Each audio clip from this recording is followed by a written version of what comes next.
Hi guys, this is just a quick tutorial how to use Lightroom to get the most out of your pictures. So without further ado, I'll quickly show you what I do with the pictures that I get out of the Mavic. We'll start with a picture I took of Dudley Castle down here in the West Midlands. As you can see, straight out of the camera, with the D-Log settings, it's looking kind of dark and flat. I purposely underexposed it just so I could not blow out the sunrise that was happening at 5:45 in the morning. But as you can see, it's looking kind of dark. So what we can do is flip over into, once we've imported it, obviously, is flip over into the develop section. What I tend to do is look initially at the histogram, and what we're aiming to get, or what photographers aim to get to, is a nice hill shape on the histogram.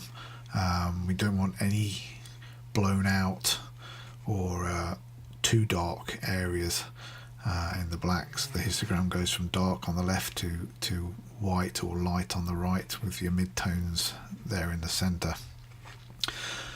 So as a rule of thumb, what I generally do, and this is by no means set in stone, but I tend to drop the highlights down to nothing or -100. And as you can see already, that's brought out the clouds and the sun's looking a lot better. And then with the shadows, I pump those up to 100 or +100, so that brings out it lightens up the darkness down there in the dark sections. And we're already getting to a nice hilly kind of shape. We're not setting off any alarm bells on the darks or the lights there. So what we can do is pump up the whites and drop the blacks a little bit to get them closer to the edges. And it doesn't really matter if you do go over, depending on what it is you photographed. The way to do it is to hold down the Alt-Or Option key on a Mac, and then drag the slider for the whites to the right until you get a little bit of colour or white showing up in the black image there. Then release it, and as you can see, yeah, we've tweaked the alarm a little bit, but that's expected, especially with bright sun. Same goes for, you know, sun reflections off water or off glass, or if anything shiny, silver, you tend to going to get some blown out, you know, highlights, which is normal, and it's fine. Same with the blacks, we drop those down, and as you can see, we're getting some blacks down there at the bottom, which is fine. And already, if we just open the history, switch back to the initial import,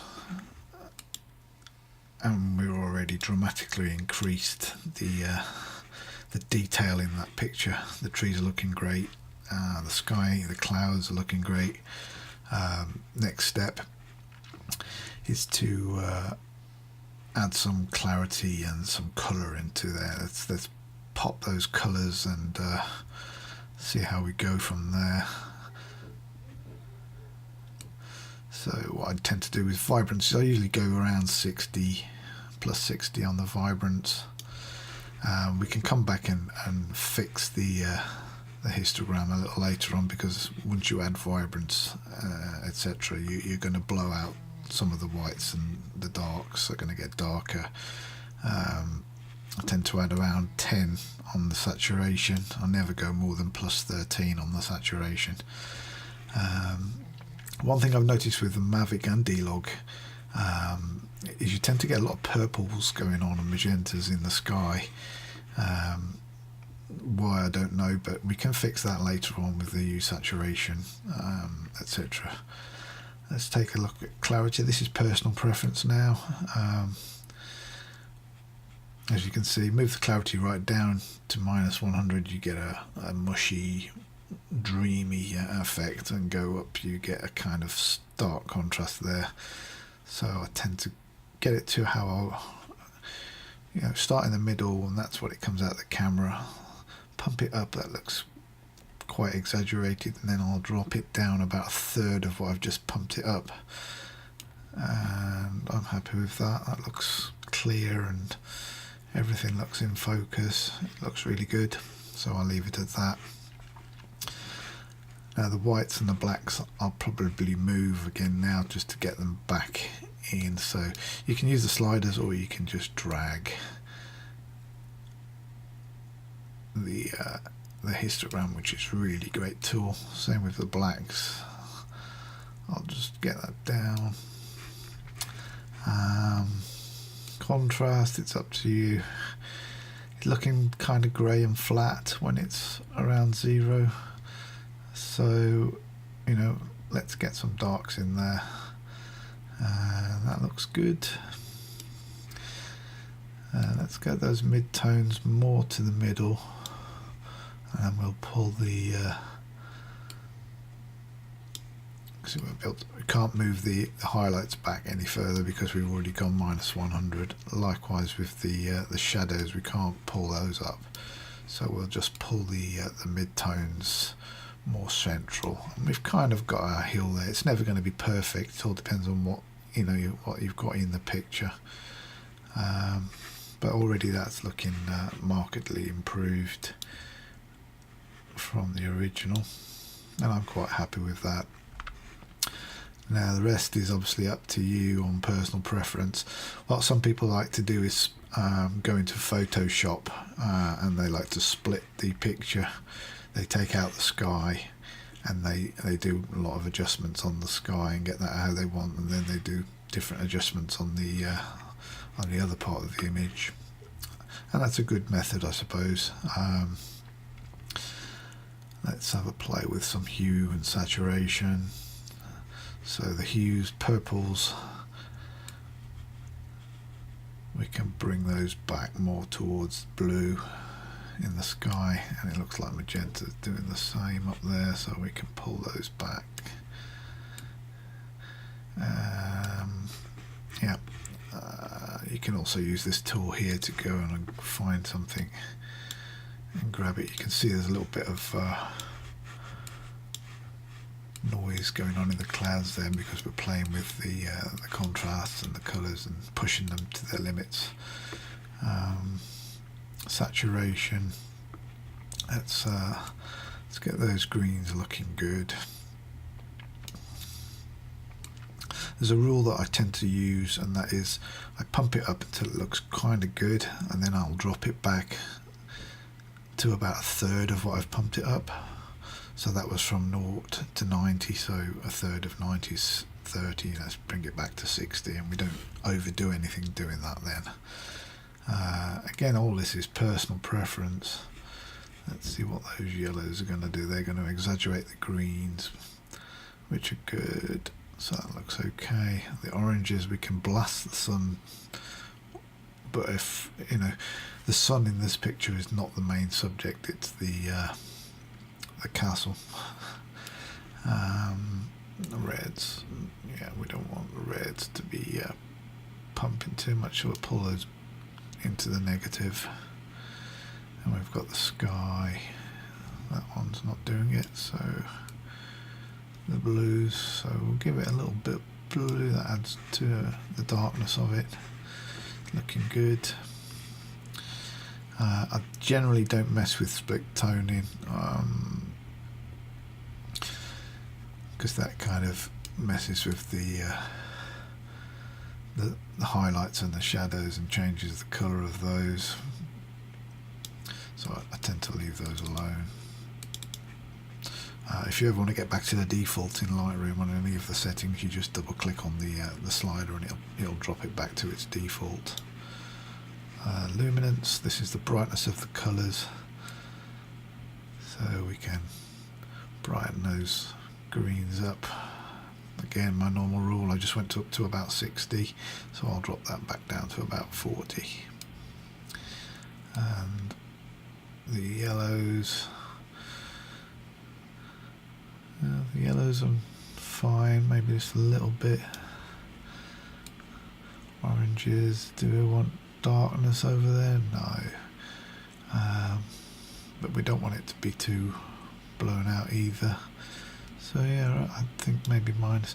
All you got to do really is tweak things and play with, move sliders around until you get what you want. I'm not going to bother with the purples or magentas because I've taken those out as much as possible. The blues, nothing going on with the aqua, so we'll try the blue. Yeah, that looks okay, so we'll drop that to about 50. Yeah, that's about it really. White balance, I'm not too fussed. It looks, you know, it was in camera it was okay. When I took the white balance, I think I set it to cloudy when I initially took it, so it's up to you again. Do you want to give it a bluish tone, or do you want to bring some, you know, cinematic sunshine into the picture, which actually looks quite good because the castle's got a nice highlight on from the sun hitting it. So yeah, let's give it a bit of yellow, and now the whole picture looks okay. Maybe a bit too much there. Purples, we can pull it a bit more towards green if we want to lose that purple cast.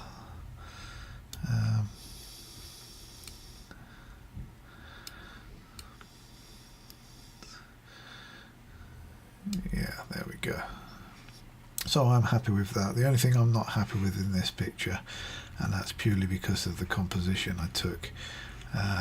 There's way too much going on down here with the trees. The sun's in the wrong place for me, but there's nothing I can do about that now. What I tend to do is drop on the crop tool, and I use the rule of thirds. So this grid that's been overlaid here, you want to try and get your main subject in one of the rule of third cross sections. I can't actually see it on this one across the top here, but there is a line going across here somewhere. So yeah, what I'll do, I'll make sure that my crop lock is unlocked so that the aspect ratio can be changed, otherwise it moves all the handles together. So what I can do then is pull that bottom up and lose some of those trees that I don't really want. There's my rule of thirds cross section that covers the castle. Can't do anything with that, otherwise I'll lose the sun, and I want to keep it in.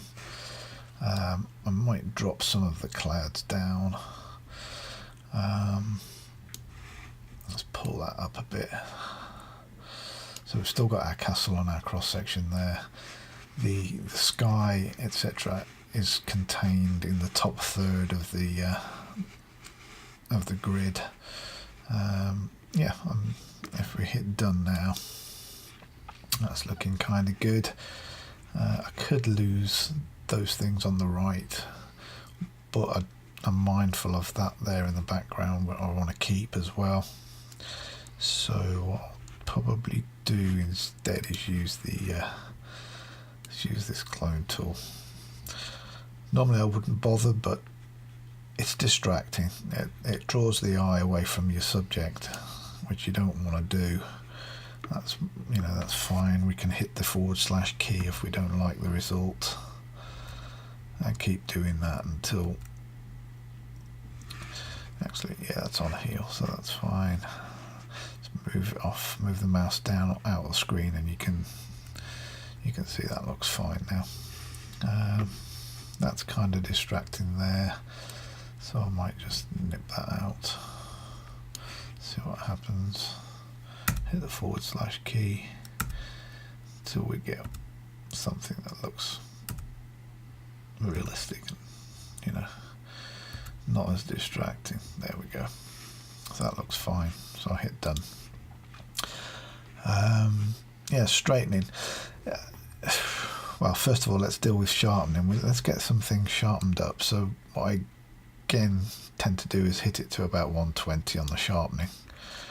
And then I use the masking slider in combination with the Alt or Option key held down. Drag to the right until I get it down to outlines, like so. And it's those outlines then that get sharpened and not the whole image. Noise reduction, it was the the clouds, you can see there's some colour noise going on in there. There's some, you know, overexposed blues or cyans and some purples. So let's move that colour noise reduction up to around 64. So before, yeah, you can see the blues there and there. So let's pull that up again to 64, 66. And general noise reduction, I usually hit around 25 to 30. So that's that. Stick remove chromatic aberration on there for the lens corrections. There's no need to enable profile corrections because the Mavic includes its own lens profile in the actual DNG file. If you click on that, it tells you this RAW has got a built-in lens profile, so we don't need to touch that.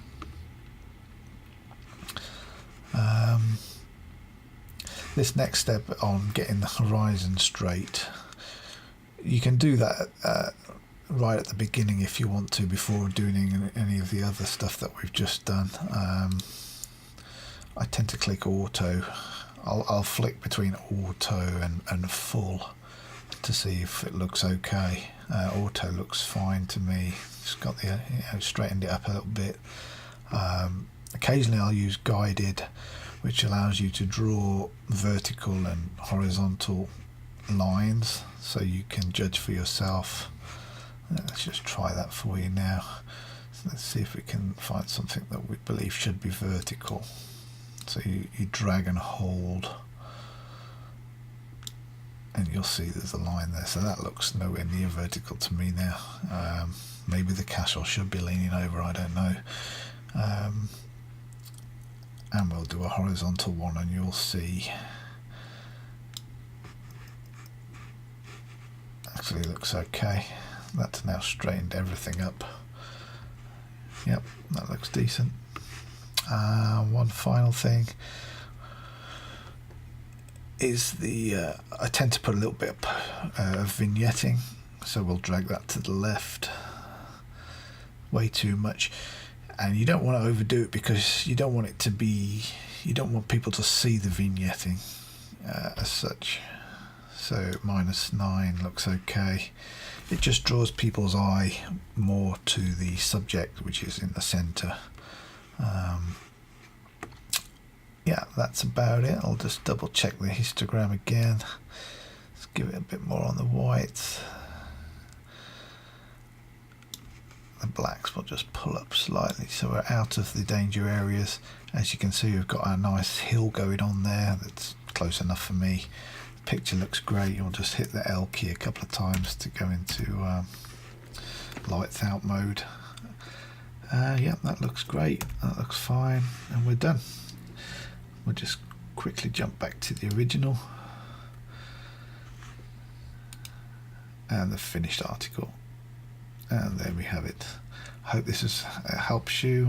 It's just a quick workflow that I use, and of course we can go crazy and change colors around, and you know, you can do your spot, use your brush to clone things out, or sharpen or expose various areas that you want to, you know, bring to people's attention if you need to. You can use the graduated or the gradient tool there to, for instance, play with the sky. Let's have a look. Yeah, see, we can do that. Drop some blues there. Yeah, actually looks alright the first time. We can make it darker, blow it out. Actually I like that blue, so I'll leave that. Dehaze is a good tool, and I might actually use that. Let's get our click done, like that blue. So let's go back down to the bottom here. Dehaze tends to get rid of the cloudiness, but it also ends up darkening the image. So if you want the stuff on the horizon to be a bit more clear and less greyed out, then you can increase your dehaze, but be aware that it's going to affect the whole image. Okay, that's it done. Hope this has helped you and helps you produce some amazing images that the Mavic is more than capable of doing.